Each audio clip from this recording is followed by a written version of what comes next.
morning, everyone. We're going to go ahead and get started. So at this time, Lisa Young will call to see if a quorum is present. Thank you, Madam Chair. Members of the committee, when I call your name, please respond. JB Shaw.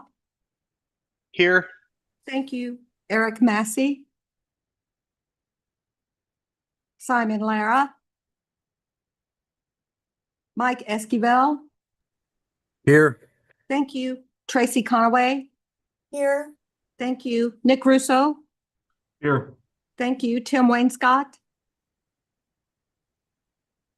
Isaias Romero. Here. Thank you. Mike Carr. Here. Thank you. Chris Anio. Here. Thank you. Taylor Shadron. Here. Thank you. Robert Stratman. Here. Thank you. Aaron Red. Lori Zelda Stoller. Here. Thank you. Jack Callis. Ramona Simpson. Here. Thank you. Patrick James. Wendy Kreitz. Wayman Allen. Stephen Sandoval. Ruben Ray. Did I miss anyone? Hello, Madam Chair, this we have is a quorum. Eric Massey from Arizona Public Service Company. Sorry for being late. I'm sorry, will you please repeat? Sure, it's Eric Massey from Arizona Public Service Company. Thank you, Mr. Massey. Also, Stephen Hall with City of Glendale. Thank you.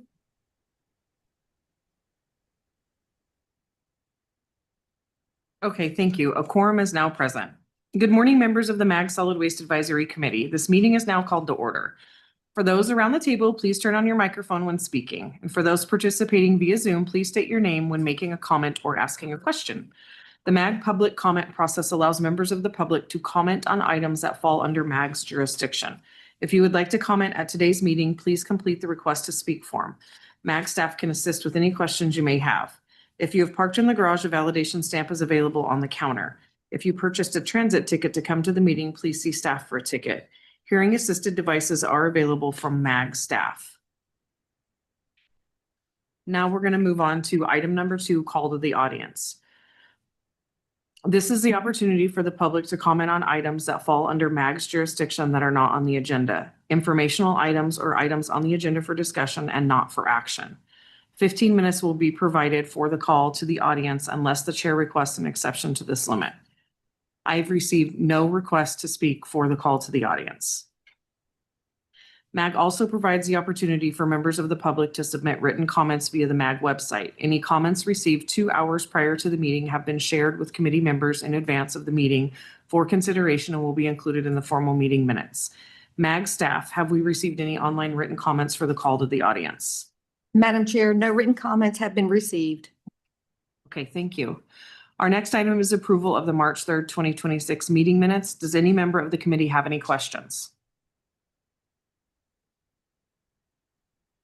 Okay, I hear no questions. So prior to approval of the meeting minutes, there is an opportunity for members of the public to comment. I have received no request for this agenda item. MAG staff, have we received any online written comments for this item? Madam Chair, no written comments have been received. Okay, thank you. Is there a motion to approve agenda item number 3?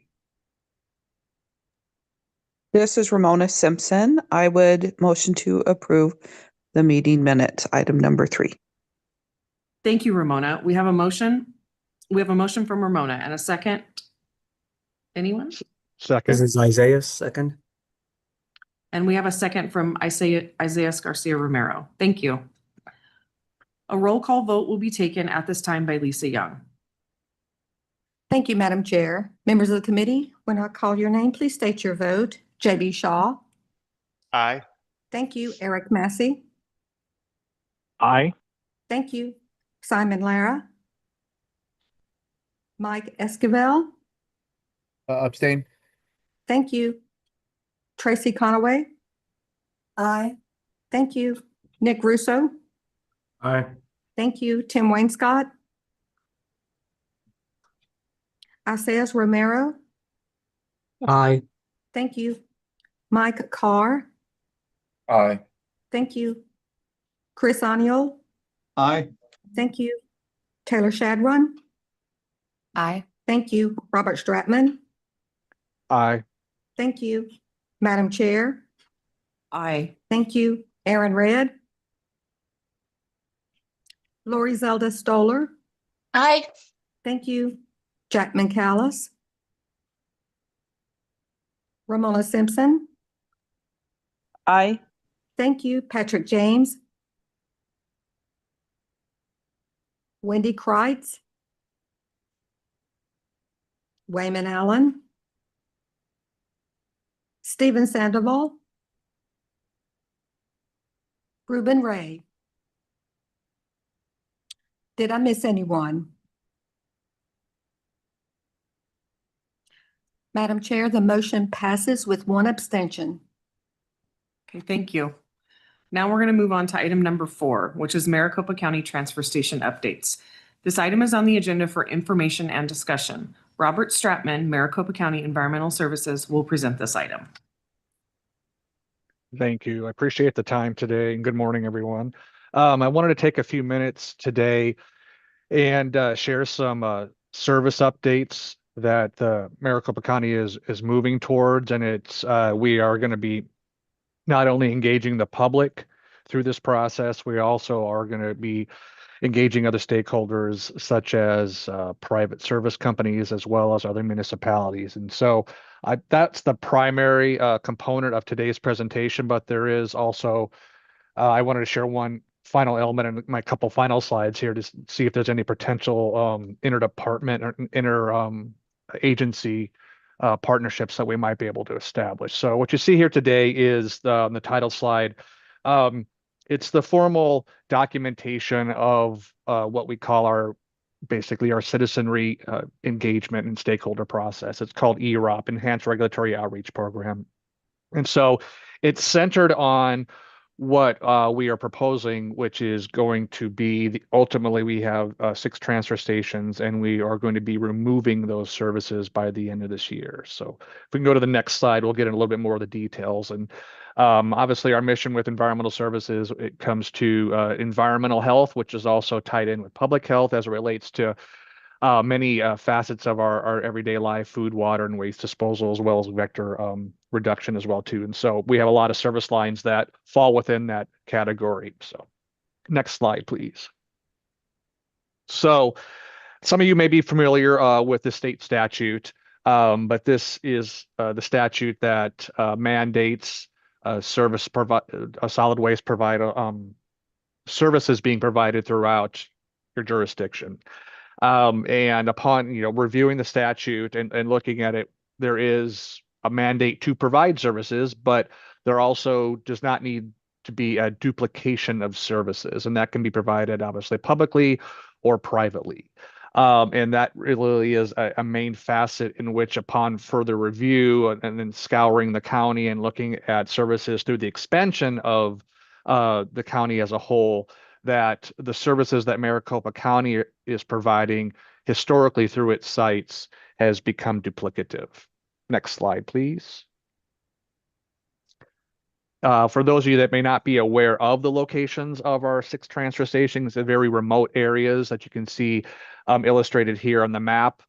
They've come online at different times, and they typically have been associated with a landfill site. And when those landfill sites were closed, the transfer stations were open.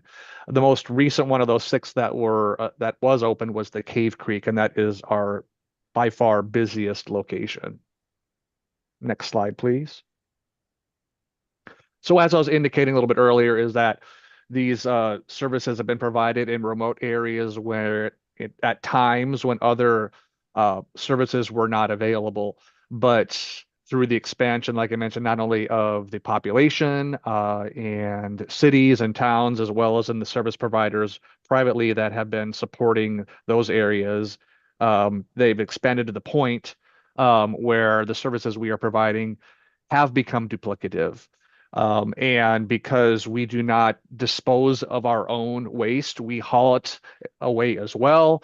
Those rising costs are also driving our expenses higher, and the user fees in which we collect at these sites do not cover all operational costs. So the general fund has been subsidizing these operations for many years, and that model is no longer sustainable. Next slide, please. So in addition to the moving towards, and this is concurrent in going through the stakeholder process, we also, and this might be a little bit more important or impactful to the members of this committee and on this call, is we sent out a request for information, an RFI. It was released on May 28th. It went through Maricopa County's BidNet system and any of the agencies that are tied into our procurement process. We also have been sharing it through our intergovs to the various cities' intergovs, as well as the county manager has reached out in some instances as well to also share this RFI information. What we are doing with this RFI is finding if there is any interest in either private or public entity wanting to take over operations, or take over the site and provide some type of service to these areas. And so it's not an RFP. We don't have it defined out. This is kind of a precursor just to gauge interest, and if there are any entities that would be interested in using these sites in a way that can still support residential solid waste disposal. That is scheduled to be open, I believe, to about the 18th or the 19th. It's open for 3 weeks. And I mentioned it has gone out, and some of you may already have seen this through the system. But if you have not, reach out to me and I can share the details and the content of the RFI. Again, it's written very broadly because we are just, again, not trying to drive a specific type of operation, but seeing what the interest is and what would be proposed for maybe a future, IGA or some other arrangement that could be made. Next slide, please. So this is some information and the website that we have set up to help support the engagement. So our first stakeholder meeting that we have scheduled is going to be on June 18th. It will be hybrid. We'll have a site, but it'll also be available online. To support those efforts, we have a website that is dedicated just to the EROP process. But what you can see here, we developed a supplemental website to try to answer questions. We also have built a GIS map that we have put on this site to assist with any citizen identifying available services in their areas. And that map is, it's a fluid map. So as we identify additional resources, we are working on getting those added to the maps. But this is a site that can also get you to the EROP website. And the EROP website is the way that we gather input, we gather positions of support and opposition. We collect that, and that is gathered, and I'm going to get to a slide here in a minute that I can kind of walk you through what the process looks like and the timeline that we're looking at. But we, in addition to this website, we also have set up a dedicated contact person to answer questions and to also share positions as well. But we are going to try to drive as much activity from the citizenry to this website, because that's how we formally log positions and comments as it relates to this case. Next slide, please. So again, here is the timeline. So the process in which it starts way before we even do any stakeholders. We engage our board and what the ask is and what the process is going to be. As indicated here, our first stakeholder meeting is going to be on June 18th. This EROP process is highly transparent, and it also is repetitive. So what we do is we engage stakeholders, we have meetings, and then we present the status of the stakeholder meetings, the comments, any adjustments we've made in what we are proposing, and we go to the Board of Health. We go to the Board of Health, and we do have one of our supervisors is always a member of the Board of Health. So that's board is, again, we have representation, or they have representation on themselves as well as the Board of Health. And so we then request to continue the process. And that will be done in July when we meet with the Board of Health, and they meet quarterly. And then we go through another cycle of stakeholder outreach and engagement, additional meetings. And I'm going back to even the June 18th, it's very likely that we will have more than just a singular stakeholder engagement meeting. We'll probably have multiple prior to that July meeting. And then again, depending on the results of that, we are likely to have multiple meetings in August. And then we go back to the Board of Health one more time with a final recommendation to then proceed to the Board of Supervisors. That next quarterly meeting would be at the end of October. And then again, the ask of the board typically at that meeting is to proceed to the Board of Supervisors. And that would be formally put on the board's agenda and voted on December 9th. And so the board will be briefed throughout this entire process, in addition to the Board of Health at its quarterly meetings. Next slide, please. Okay. Actually, and before I will final thing, because this is the other topic that I wanted to address, but the other point I wanted to make relative to the EROP process is the EROP process is primarily based on regulation changes. And because our user fees are in our health code, that is really what the EROP process is formally based on. It's because we would be striking those user fees from our health code. However, the EROP process has a very robust structure to have stakeholder engagement. So even though the closure of our transfer stations is scheduled for closure on January 1st of 2027, even though it's an operational change, we're using the EROP process for that robust and transparent and highly engaging outreach efforts. And so it's kind of doing two things at the same time and taking advantage of that process that allows us to collect feedback and go through a process multiple times. So that is that entire process. Now, the final thing that I want to talk about, then I'm obviously happy to take any questions that you may have, is this is kind of, I wouldn't say this is a direct result of the operational change that we're making, but that change does, I think, make this partnership possibility even more impactful, is that our department is also responsible for tire recycling within Maricopa County. The county does not do the services themselves. We contract with a company called CRM. They're located out in East Mesa. So we contracted them to provide all the tire recycling within Maricopa County. So we are given funds outside of the general fund. It's a special tire fund that we fund this through, and we get state monies through Department of Revenue through the tire taxes that then funds the tire recycling programs.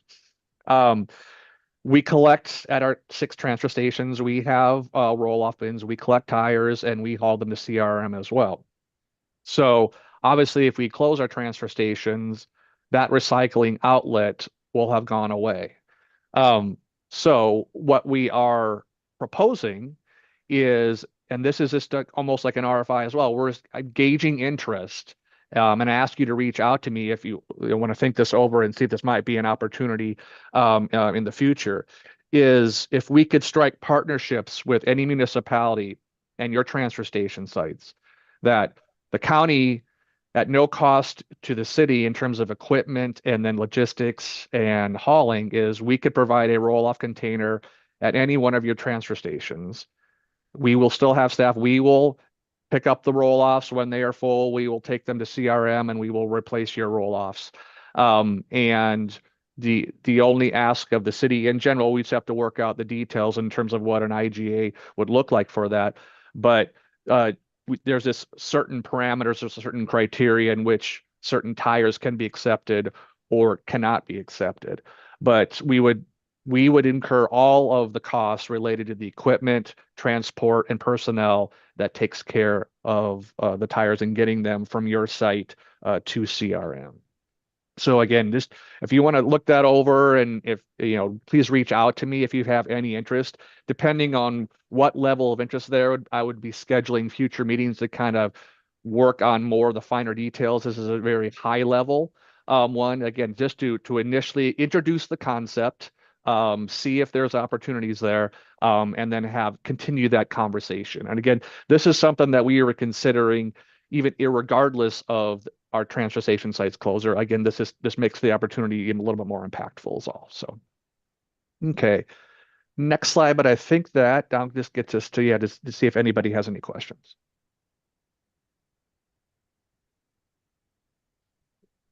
Thank you, Robert. Do any members have any questions or comments?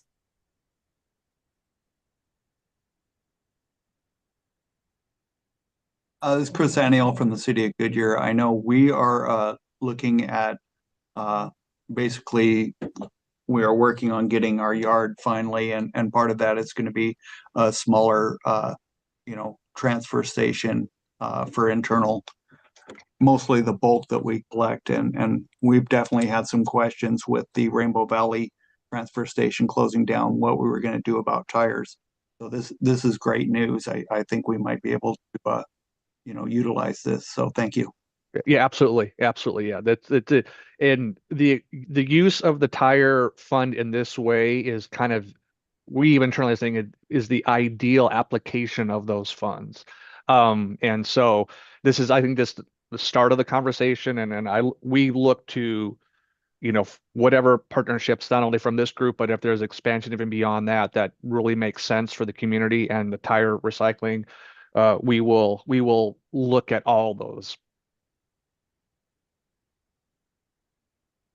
Robert, I have a question. Yes. Currently you're collecting the tires at your transfer stations. If you're partnering with the cities and some type of IGA, would they need to be collected at a transfer station, or it would just be somewhere that would need to be manned? Oh, I know what you're saying. We're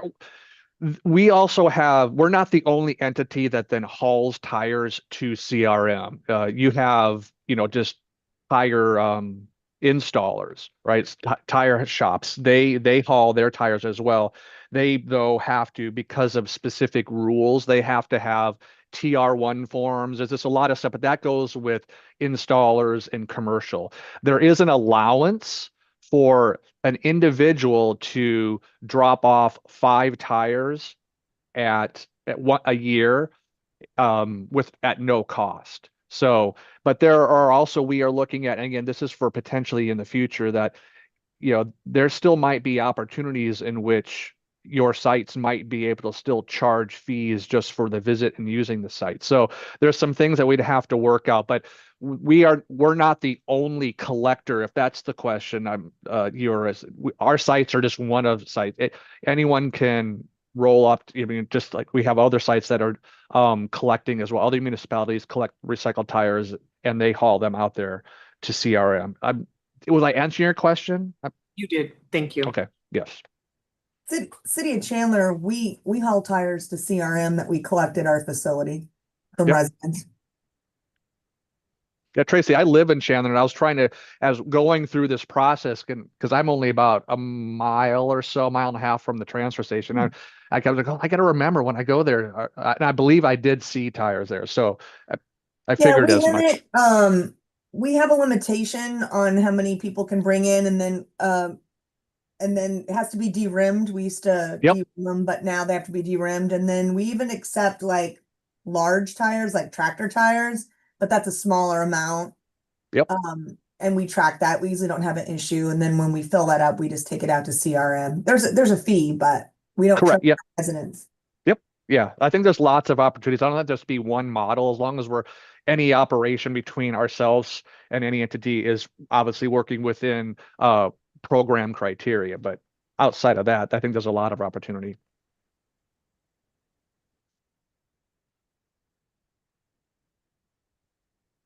Okay. Are there any other questions or comments?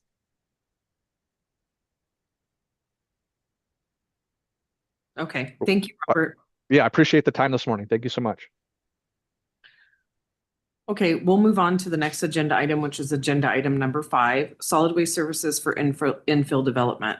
This item is on the agenda for information and discussion, and opportunity is provided for committee members to discuss their efforts in providing solid waste services for infill development.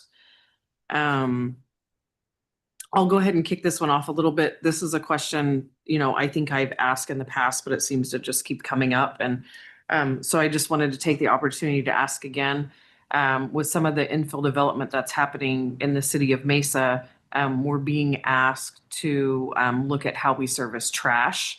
And, we're developing a committee that works on it. So I was wondering if any other city had infill development standards or infill development areas, something in their code, and did they have specific standards for servicing trash in these infill areas? Because it becomes somewhat of a problem with our large trucks and maybe some of the solutions that you found.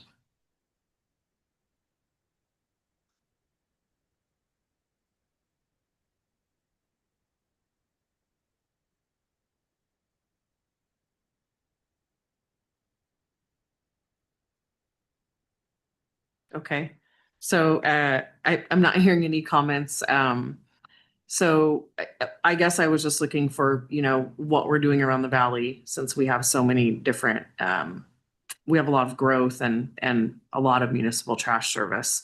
And how we navigate getting on the property, and is it valet service? That some of the developers are looking at, and they're just, putting a lot of development on a small piece of land, making it difficult to get our collection vehicles on property to service safely. Sherry, this is Lori Zelda with City of Phoenix. I can share a little bit what we've done in Phoenix. Okay. So we do have some design standards that I can share with you as far as, the bin enclosures and things like that. But just with a caveat that Phoenix, we don't do really commercial at all. And the infill that we are affected with primarily are going to be like, some smaller townhomes that may be like 5 units or 10 units, and that are cramped into a little space. And so what we've had to do is we, as much as we can, will try to keep it on a standard 27-yard side load. And many of them are off of a main street. So we require the property owners to pull their bin out to the main service street to get service. And that seems to be accepted and pretty well received. And then for those units that require like a bin enclosure, then they have to adhere to our design standards for that specifically to allow our front load truck to get in there. But then most of the other infills are going to be probably apartments, which are, we don't service, they're considered commercial, but we do face that from time to time. And then we have experienced some that are really challenging. And so what we've had to do is we have what's called a mini rear loader. And our mini rear loader is just operated by a solid waste worker. And the worker, it's very manual. And we have really large units like up in North Phoenix with over 150 containers. And our driver will spend all day in there manually pulling the carts to the mini rear loader and dumping it that way. So we have different applications here in Phoenix that I can share with you too. Offline if needed, but yeah, we've had to get creative ourselves in some of these interesting new infill areas. Okay, thank you.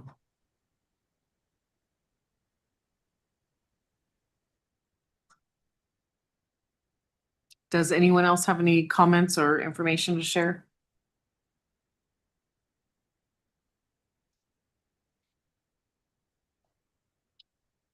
Okay, well, thank you to the members of the committee for the discussion. We will go ahead and move on to number 6, which is request for future agenda items. An opportunity will be provided for the committee members to request topics or issues of interest they would like to have considered for discussion at a future meeting. Are there any requests from the membership for an item on a future agenda? This is Taylor from Local First Arizona. I would like to make a request for a presentation on the TerraCycle nicotine e-vape recycling program that they just announced is available to the US market currently. My organization would be able to provide that presentation if possible. Just might not be me because I'll be on maternity leave, so. Okay. Thank you, Taylor.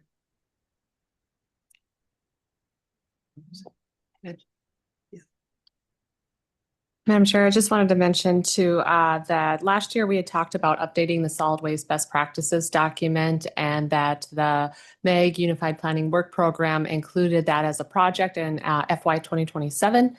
And with that being right around the corner, just wanted to mention that that's a project we'll be working on shortly and we'll be bringing to the committee in future meetings. Okay, great. Thank you, Julie. That's exciting. Are there any other future agenda items anyone would like to bring up?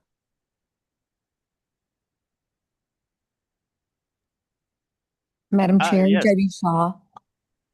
JB Shaw. Thank you. This is JB Shaw at ADQ. I was interested in learning more about how people are dealing with the changes in glass recycling. So love to hear about, if people are finding solutions or struggling to figure that part out. Thank you, JB. Are there any other requests for agenda items for future meetings?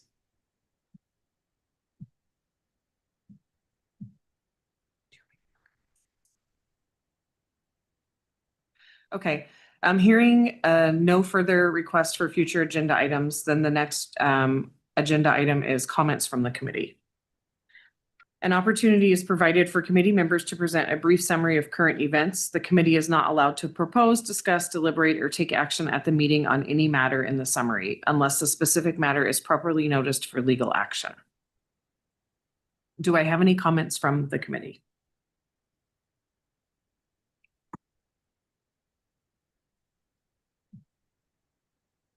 Okay, hearing none, I'll go ahead and move on to adjournment of the meeting. So the next meeting of the Solid Waste Advisory Committee will be on Tuesday, September 1st, 2026 at 10 a.m. And with no further business, today's meeting is adjourned. Thank you.